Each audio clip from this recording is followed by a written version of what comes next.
Salut tout le monde, j'espère que vous allez bien. On se retrouve aujourd'hui pour une nouvelle vidéo et on va faire la partie 2 de Une Trope, un livre. Alors aujourd'hui c'est moi qui va vous conseiller un livre selon la trope. Je vais vous dire ce que j'en ai pensé et vous le montrer. Alors on va commencer tout de suite par la première trope. Pour ceux qui ne savent pas trop ce que c'est, je vous ai fait une vidéo où je vous explique différentes tropes, où je donne la définition en soi de la trope selon mes mots bien sûr. Et je vous donne aussi des recommandations qui ont été faites par les copines du Bookstar. Donc du coup on va commencer cette vidéo par la trope Enemy to Lover. C'est une trope que j'aime beaucoup. J'ai hésité à mettre plusieurs livres dedans parce que d'un côté c'est une trope que je lis énormément, c'est une de mes préférées, mais il s'avère que pour d'autres tropes j'en lis pas forcément beaucoup, donc j'ai pas énormément le choix. Donc j'ai dû me décider et j'ai mis Twisted 8 de Anna Wong, sorti chez Hugo Roman. Donc c'est le tome 3 de la saga Twisted. Donc vous avez le tome 1 qui est Twisted Love, le tome 2 qui est Twisted Game et le tome 3 qui est Twisted 8. Donc celui-ci c'est un Enemy to Lovers de grande qualité. Ne vous inquiétez pas, j'ai pas mis de post-it, mais parce que cette saga je l'écoute exclusivement sur Nextory parce que j'ai tellement peur d'abîmer les couvertures, sachant que Twisted Love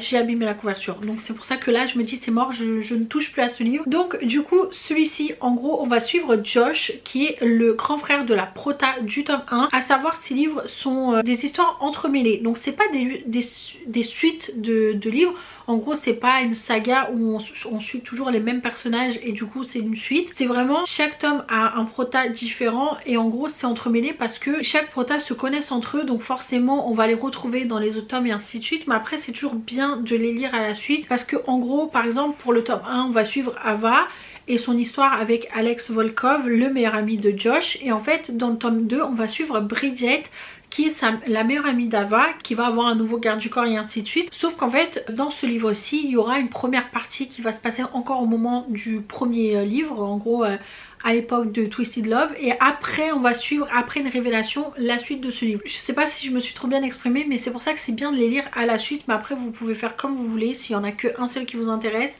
mais je vous conseille vivement de les lire à la suite. Donc en gros je vais rien vous spoil pour ceux qui sont inquiets. Mais en tout cas ici on va suivre Josh qui est le grand frère de Ava, la prota du tome 1 comme je vous le disais. Et en gros lui il a horreur de la meilleure amie de sa sœur qui n'est autre que Jules. En gros tous les deux ils peuvent pas se blairer, vraiment c'est physique, ils peuvent pas se voir ni l'un ni l'autre. Pourtant ils se côtoient un petit peu parce que forcément lui c'est le grand frère de Ava et elle c'est sa meilleure amie. Il travaille dans un hôpital mais il fait aussi du bénévolat dans une clinique. Et en fait Jules va postuler dans cette clinique, va finir par être acceptée. Donc ils vont devoir se côtoyer dans cette clinique parce que elle y travaille pour compenser un peu pour ses études d'avocat et lui il fait du bénévolat dans cette clinique. Ils seront obligés de se côtoyer et en fait petit à petit ils vont créer une attirance et une alchimie entre les deux et ils vont se rendre compte que finalement c'est pas si désagréable que ça d'être l'un avec l'autre, vous voyez. Donc du coup ils vont un peu se cacher des yeux de tout le monde parce qu'ils ont un peu peur d'assumer auprès d'Ava qu'ils commencent à avoir un petit jeu de séduction entre eux. Et c'est surtout qu'ils vont devenir sex friends, ils vont se dire non, il n'y aura pas de sentiments entre nous, que du huc. Sauf que forcément les sentiments vont finir par apparaître. Donc du coup c'était trop bien parce que c'est vraiment un bon Enemy to Lovers de qualité, ils sont vraiment des sales coups. Donc j'ai beaucoup aimé ce tome, c'était vraiment très bien. Après il faut sachez que il y a beaucoup de smut dans ces livres et c'est des scènes quand même assez explicites, des fois même un peu gênantes et dérangeantes selon moi. Après c'est propre à chacun, il y en a qui adorent ça. Moi honnêtement je les ai trouvées un peu too much, un peu dégueulasse, un peu gênante honnêtement pour être très honnête. Donc sachez-le, c'est quand même pour un public averti. Mais en tout cas c'est un de mes préférés de la saga. Mais je vais commencer Twisted Lace et je vous en dirai après des nouvelles si c'est toujours lui mon préféré ou si ça a changé. Ensuite il y a la trope Grumpy Sunshine. C'est une trope que j'adore, vraiment c'est une de mes tropes préférées. Donc je vous ai fait l'explication de cette trope en vidéo et je vous ai même donné plein de recommandations des copines. Moi pour celui-ci j'ai mis Twisted Love. Alors parce que il fallait que je le cale quelque part, je savais pas trop où le caler et d'un côté je me suis dit franchement ce livre c'est vraiment ça, c'est un Grumpy Sunshine parce que Ava c'est un petit rayon de soleil et Alex c'est vraiment un bourreau de service, genre tellement grincheux ce mec, c'est fou.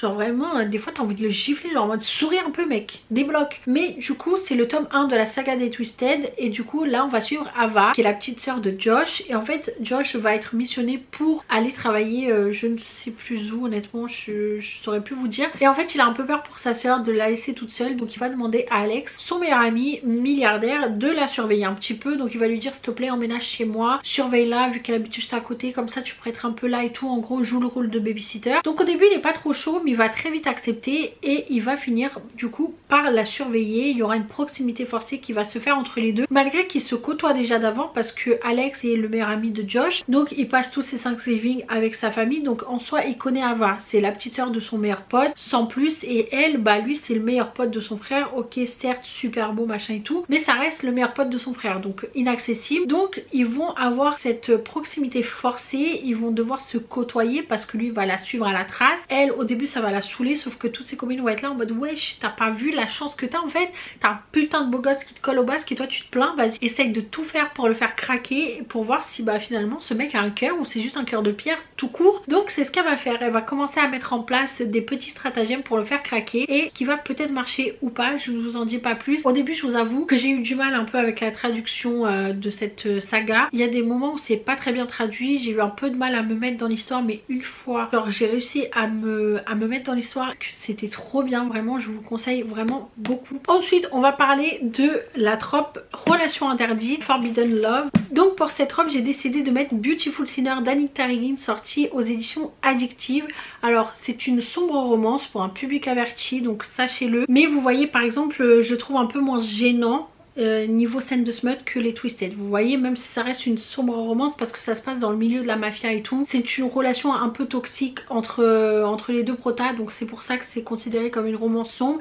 Et une romance sombre c'est une romance moins hard, moins violente qu'une dark romance, c'est pour ça qu'on appelle ça romance sombre, mais en soi si on traduit dark romance ça veut dire romance sombre. Mais bon bref, en tout cas j'ai mis celui-ci parce que j'ai trouvé que c'était vraiment ça, une relation interdite. En gros on va suivre Eden qui est la fille du plus gros mafieux de la Colombie au niveau des trafics d'armes, donc du coup elle a toujours été un peu surprotégée par son père et ainsi de suite. Et en fait un de ses associés au père de Eden va ramener son fils et va lui dire écoute j'ai besoin que tu le formes, j'ai besoin que tu le gardes auprès de toi et que tu le formes à devenir quelqu'un comme nous, genre un mafieux. Donc il va cohabiter et habiter dans le manoir du coup de la famille Santoro. Donc le père de Eden va former Alan tout le long de sa jeunesse à devenir un mec sans cœur, genre vraiment pas d'âme, pas de rancœur, pas de rien du tout, vraiment un mec genre c'est une machine le mec. Ça m'a fait trop mal au cœur. Et en gros elle le kiffe depuis le début, sauf que bah elle sait très bien qu'il est inaccessible, il a absolument pas le droit de la toucher. Et là vis-à-vis de son père n'admettra jamais qu'elle puisse avoir une relation avec Alan, donc du coup elle va toujours cacher son amour auprès de lui. Et en fait il va se passer quelque chose, il va avoir un espèce de petit retournement de situation et elle va le retrouver à l'âge de 20 ans, sachant que quand elle l'a quitté elle avait 18 ans, donc elle va le retrouver 2 ans plus tard. Sauf que en fait c'est plus du tout le même homme qu'elle a connu quand il est arrivé dans cette demeure. En fait c'est vraiment un homme bah du coup très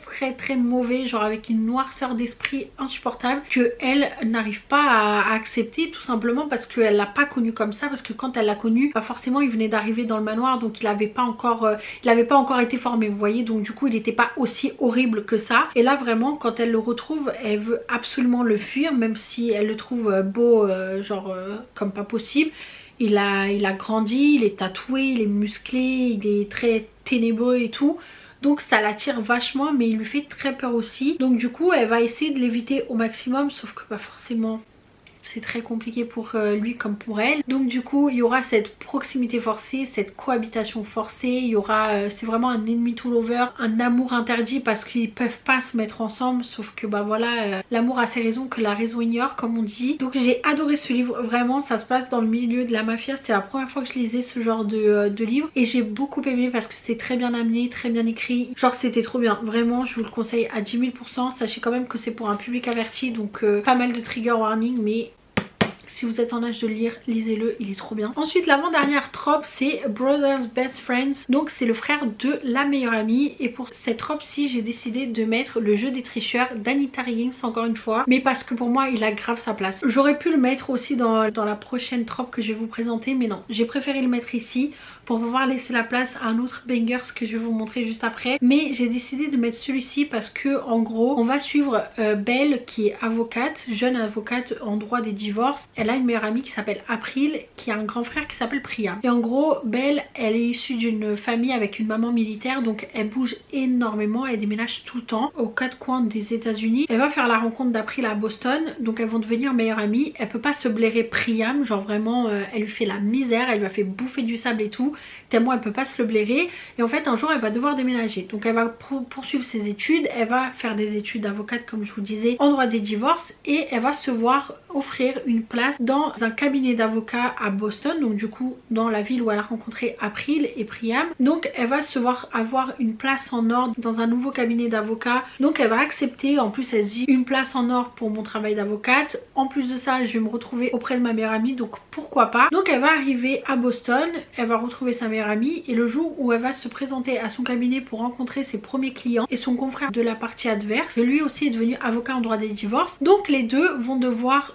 se retrouver à avoir une proximité forcée au niveau du travail. Ils vont devenir rivaux parce que bah forcément chacun représente un parti d'un divorce, donc elle représente la femme et lui représente l'homme dans cette affaire. Donc du coup ils vont devoir user de stratagèmes pour défendre l'un et l'autre, et du coup ils vont devoir toujours se retrouver auprès l'un de l'autre, et en fait on sent qu'il y a une alchimie entre les deux, un désir entre les deux, sauf que bah pour eux ils se détestent, donc c'est pas logique si là ils commencent à s'apprécier, vous voyez. Donc ils sont là en mode wesh bizarre, normalement je l'aime pas, et là bah bizarrement j'aime bien sa présence, je la trouve trop belle, je le trouve trop beau, je le trouve charismatique. Donc pareil c'est un peu aussi un slow burn parce que ça prend du temps à se mettre en place. Il y a une tension, une alchimie, une tension sexuelle entre les deux, vraiment c'est un truc de ouf, c'est à se damner, genre j'en pouvais plus, j'étais en mode mais vas-y lancez-vous là, j'en ai marre d'attendre. C'est un livre que j'ai énormément aimé, que j'ai surkiffé, en plus genre ça prend tout son sens, ça a été signé par ma reine. J'ai adoré ce livre, c'était trop bien. L'illustration elle vient pas avec, vous l'avez dans le livre mais pas comme ça. Vous l'avez à la fin du livre si je dis pas de bêtises. Vous l'avez ici à la fin du livre, mais franchement lisez-le, il est trop bien. Donc c'est une romance psychologique, il y a quand même du smut, donc public averti quand même, mais pépite de ouf. Ensuite pour terminer on a la trope Rival to Lovers, et j'ai choisi de mettre Un printemps pour te résister de Morgane Moncombe. Donc c'est le tome 2 de la saga des saisons que j'ai adoré. Vraiment j'ai surkiffé ce livre, il était tellement bien écrit, tellement beau, tellement safe. Genre alors on va suivre Lily qui est une star montante du patinage artistique, et il y a quelques mois des mondiaux en fait elle va se retrouver à ne plus avoir de partenaire parce qu'il s'est blessé, et on va devoir lui trouver un partenaire d'urgence. Donc on va lui attitrer Orion Williams, qui est un des patineurs les plus réputés, qu'elle adore et qu'elle suit depuis toujours. Vraiment elle l'idolâtre, il est vraiment genre son inspiration au niveau du patinage artistique. Il a aussi la réputation de champion mondial. Ok certes il emmène ses partenaires aux mondiaux et à la médaille d'or, mais pas que, genre vraiment pas que. Donc du coup elle,